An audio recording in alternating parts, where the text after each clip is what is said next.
Good morning, 2025 03 05 Wednesday.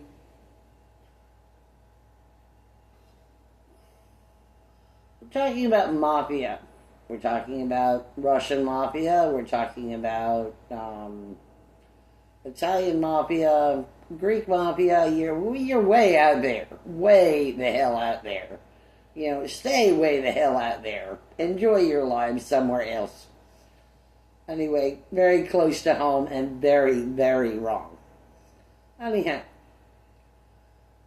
if in business, a business can be legitimate by books, a legitimate business. Well, actually, business is legitimate. True. Okay. I'm going to have to start this all over again. Of course I will. Well, let me just continue to... let me cut take two. That's a joke. A really funny joke. Okay. Not okay. Yes. There are people in the Western Hemisphere and people who aren't or are in the Western Hemisphere who want the Western Hemisphere not to be healthy, well, actual people, real people.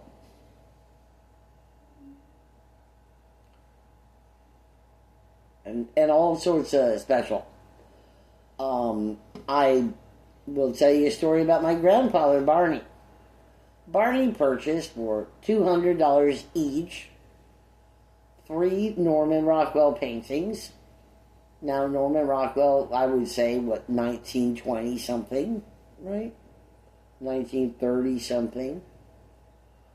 But these paintings, he was walking down the street in New Jersey, and there was Norman Rockwell selling his paintings on the street in New Jersey.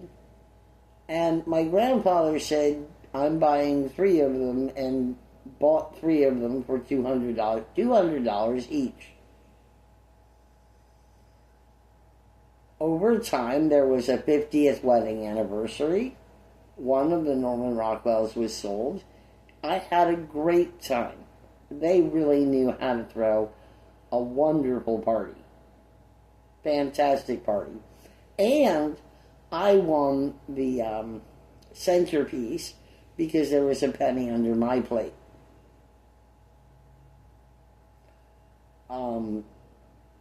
That was one Norman Rockwell.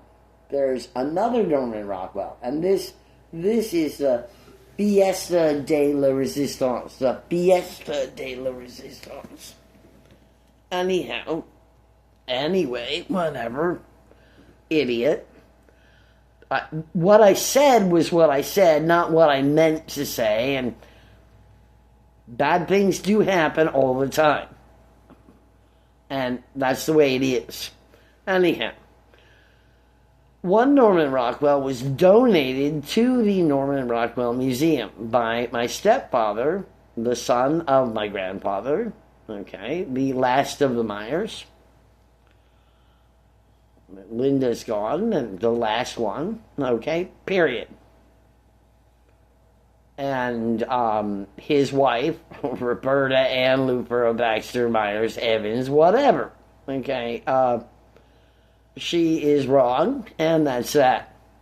And he donated the Norman Rockwell to the museum so that she could be all sorts of famous about how she donated a museum piece while her grandchildren were on food stamps and her great-grandchildren were on food stamps. And then she turned around and said, I think I'm going to get a chin tuck. Get a chin tuck. Maybe you'll die in surgery. Not a problem for me to say. Maybe she will, maybe she won't. Get a chin tuck. While her granddaughter died, penniless, broke on the street. That kind of Norman Rockwell Museum. Anyway, I would love to see it. I have Googled it. It doesn't seem to exist very much. It's fine. It's fine. I'll do more research and search better. I'll search more for it. And there's still one left. Right. Of course, there must be a Norman Rockwell there somewhere.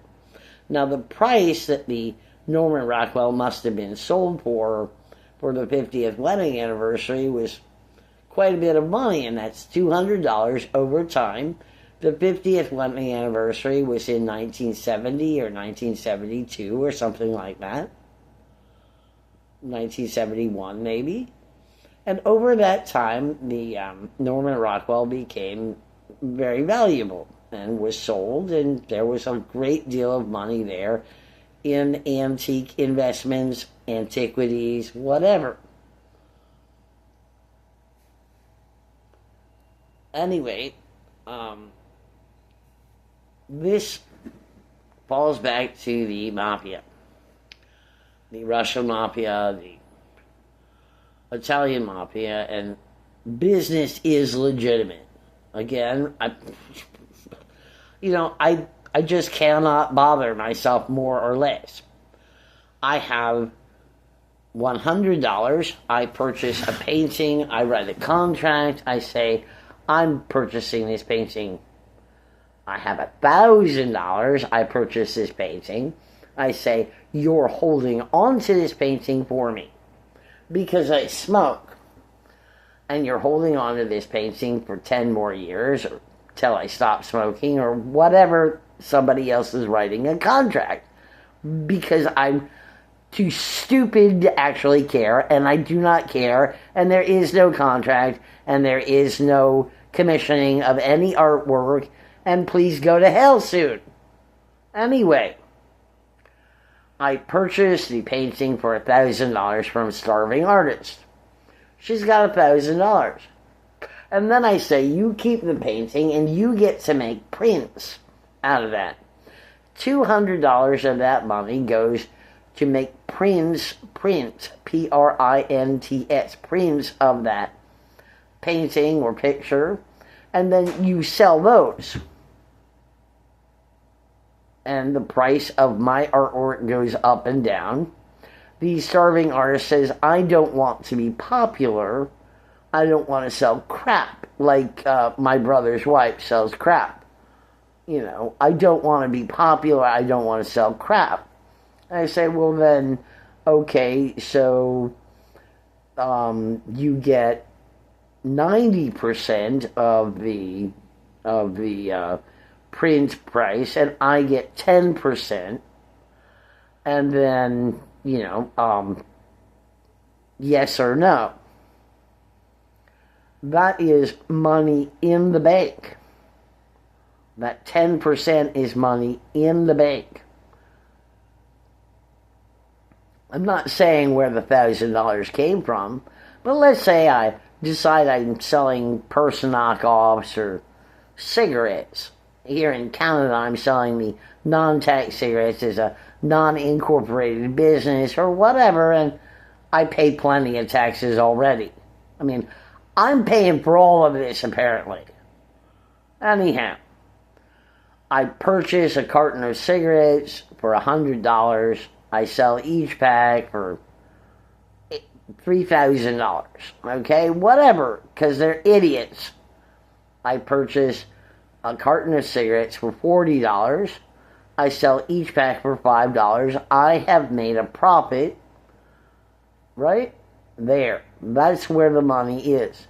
Now people think, I have made a profit, therefore I pay taxes on the profit. Because people do think that. I have, from the $40, sold 10 packages of cigarettes for $5 each. I have made $10. Okay? I'm good with that. I really am. I don't mind that. Again, no is a big word for real people. Then, we have to understand the popo are the popo, and if the packages are not open, then I can be fined, or the people who have the unopened pack of cigarettes can be fined so that the economy will work, or so that the popo can have a lot of money, or whatever they want. About $250 per pack. Okay, well, just write that down. That's That's an added extra bonus for the fucking La Chota, the cops, whatever their problem is. I would take my profit and I could invest it. I could invest it in a painting. I could invest it in artwork. I could invest my profit, and we'll just call it profit. I could invest that profit in incorporating myself, even.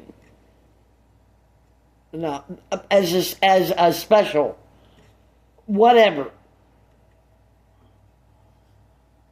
I could go into business with 10 women who I would call sex therapists or escorts. And I would have the 11th woman be in charge of them because I have important things I'm doing with my time right now. And they would have stock options. And they would have insurance. And then I could take part of my profit and donate it in peanut butter to the homeless shelter of men. You know, and that the escorts, an escort is someone with an advanced degree, probably, who is lonely and wants to go out on a date. And she wants to make some money, and that's good, because money is good, and good is money, and escorts are people too.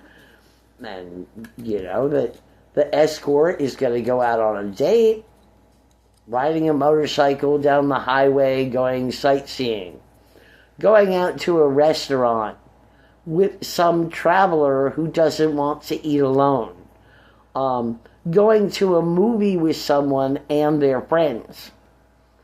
The escort, part of being a real person, is that there is money that is exchanging hands for the date, and therefore, if there is sexing, that people can insist that somehow it's my fault.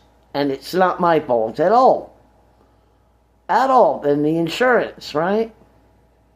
Anyhow, if the escort wants a, quote, tip, T-I-P, unquote, the escort can sex or receive a tip. The tip can be jewelry, the tip can be a wedding proposal, the tip can be school books, the tip can be anything. But if there is sexing, that is a tip, period. That has nothing to do with being an escort and everything to do with life. Now, most of the escorts are young and single, and that's, really duh. Most married women do not escort so much.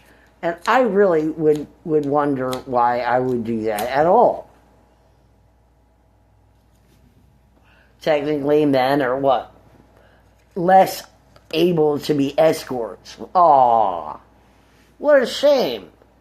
Now, personally, if you're 18 years old and you hate your mother and you hate your father because, you got no life and you're out at a restaurant and there they are and they're drinking and partying and they got some kind of togetherness and there you are at another table and I look at your mother and father and say, I'm a cougar, But the beautiful fact was that he was not alone there with his parents, with the other people partying, and that he simply was not, I don't know. It was a very special evening because, of course, people harass me all the time.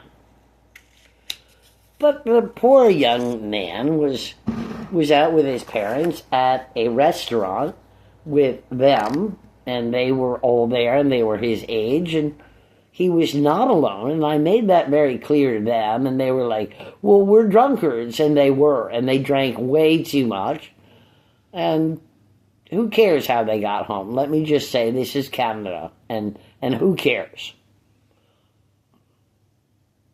Anyhow, 1456, more later.